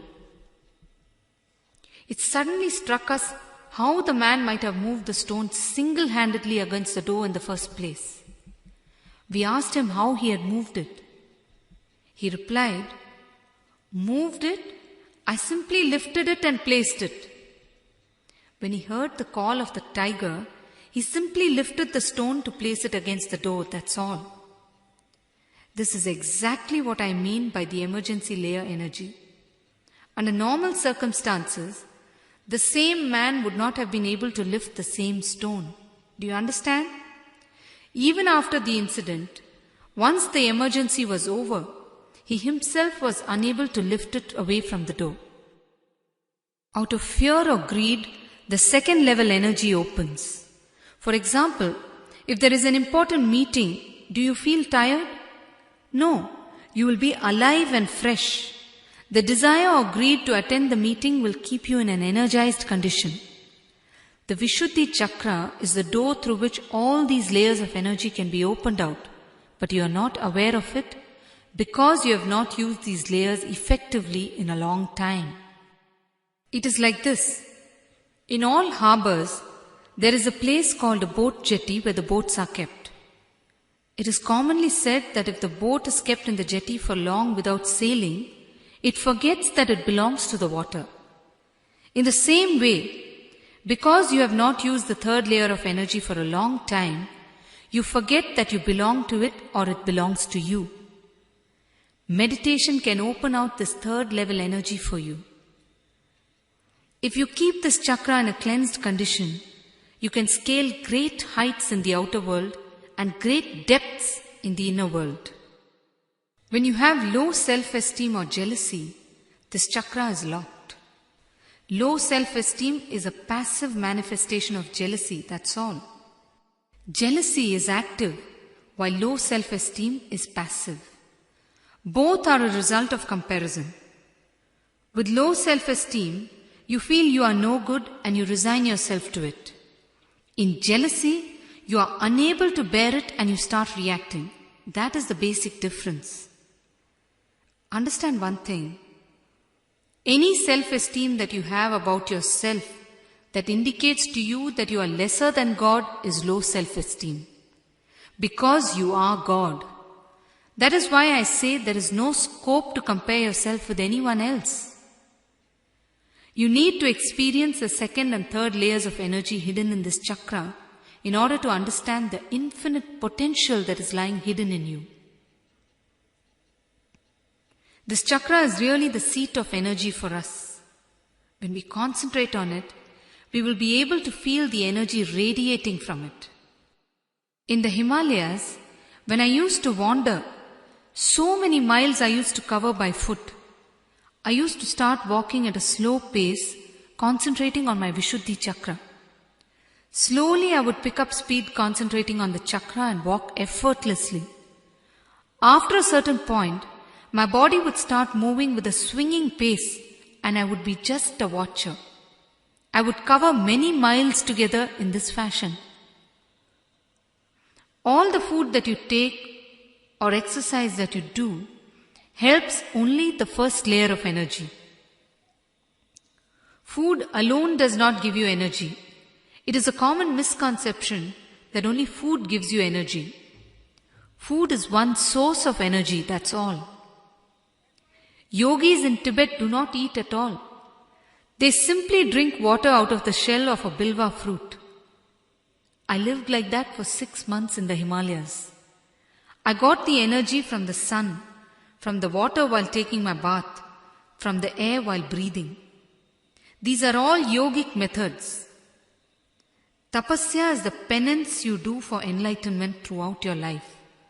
That alone vibrates in your being. When you start competing with others, you forget your own self. You forget to strengthen your own being, which is your actual untapped source of energy. If you have physical strength and intellectual strength without the strength of the soul, it is of no use. It is only when you discover the strength of your soul have you touched your life source. Yes, what is your question? Swamiji, once we are able to be without jealousy, have we completely gotten freedom in at least one aspect of our shortcomings? Of course. If you are able to see a space where love can exist without passion or jealousy, you have definitely moved forward. But continue moving with complete awareness, because you can very easily slip back into your old unconscious ways and find yourself going through all the old emotions once again. Hold on to the newly discovered awareness and move with it. It can open up many more beautiful avenues for you to explore. Don't stagnate. The greatest danger is to cling on to a few experiences thinking they are solid. Masters never allow their disciples to stagnate in any experience. They always prod them on further so that the disciple may look deeper and deeper in his quest. People who have had visions of gods and goddesses most often tend to stagnate in their spiritual journey. They feel there is nothing more to be seen and therefore stay right there, holding on to that experience. This should never be allowed to happen. You see, until you have reached the state of eternal bliss, you can hit the rock bottom at any time. So remember that and nurture your awareness continuously to take you to realms of deeper and deeper understanding. Understand one thing. The work of a master is so delicate. He has to handle each and every one of you with utmost care and delicateness. He has to see in which way each of you will grow and make you flower in that way. Each of you has been through so many lives and have accumulated so much of ignorance. He has to work through all that and wake you up. And remember one thing. Life offers plenty of solutions, but there is always something that fits you best. The intelligence lies in finding out that. When you apply your own intelligence and find it out, you will enjoy the benefits of it.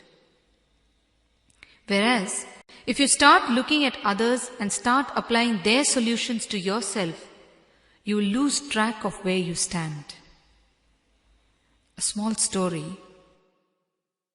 An old woman was going about dusting her old house in a remote village. Suddenly the door opened and a young salesman walked in. He spoke excitedly when he saw the woman dusting. He told her that he had many gadgets that would help her to clean her house. The old woman said, "But..." The man interrupted her and pulled out a lot of rubbish from a bag and put it on the floor. The old woman tried again. "But..." she said. The man told her to stand by and watch. He pulled out a device and explained, "You see this machine? It will clean any amount of dust in no time. It is so light in weight and therefore very easy for you to handle at this age. Let me demonstrate for you." The old lady tried again. "But..." she said. The man interrupted, "Just show me the plug point." The lady finally said, "But electricity hasn't yet reached our village." In life, we need to be able to figure out what suits us best. If we are clear about this, we will grow without a worry. But most of the time, we covet and apply others' solutions to ourselves and then feel unhappy. If we are clear about where we stand and what we need, we will grow steadily. Even setbacks in this way of living will only be ones that teach us how to function more intelligently. In this way, you function with your own intelligence, and so it becomes an experiential understanding. When you simply follow another's solution, there is nothing happening inside you. You're simply operating from your own periphery. When nothing happens inside you, you cannot grow. Remember that. When I say that you cannot grow, I mean you don't evolve from within. Material benefits may come, but you remain dead inside. And remember one thing, only when you grow from within, you are really growing. Don't get dangerously caught in the outer world races. Just see them as mere play and play them well.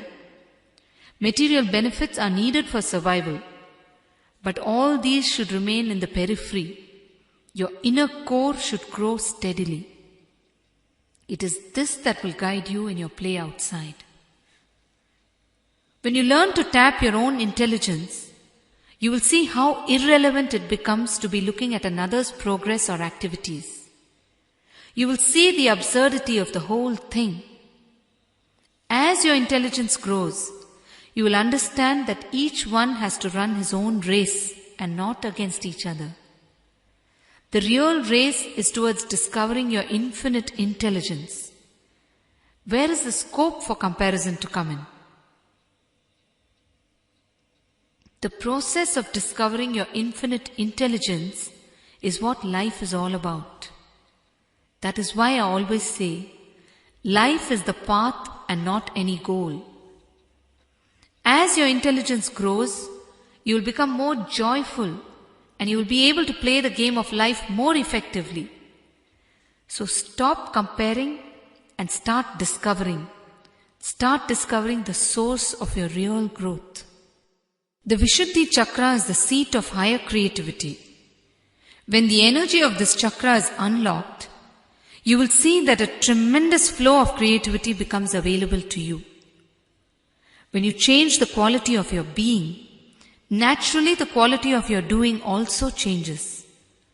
Whatever you do with greater efficiency, greater creativity. As a result, the quality of your having also changes. You will be happy with whatever comes your way, and you will see that material wealth and success flows towards you naturally.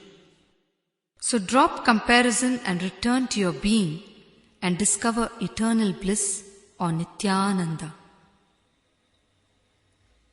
It is time now for us to enter into the meditation technique for the Vishuddhi Chakra. This technique is called the Shakti Sagar meditation. It will make you understand experientially how you can harness the tremendous energy source that is available to you through the Vishuddhi Chakra.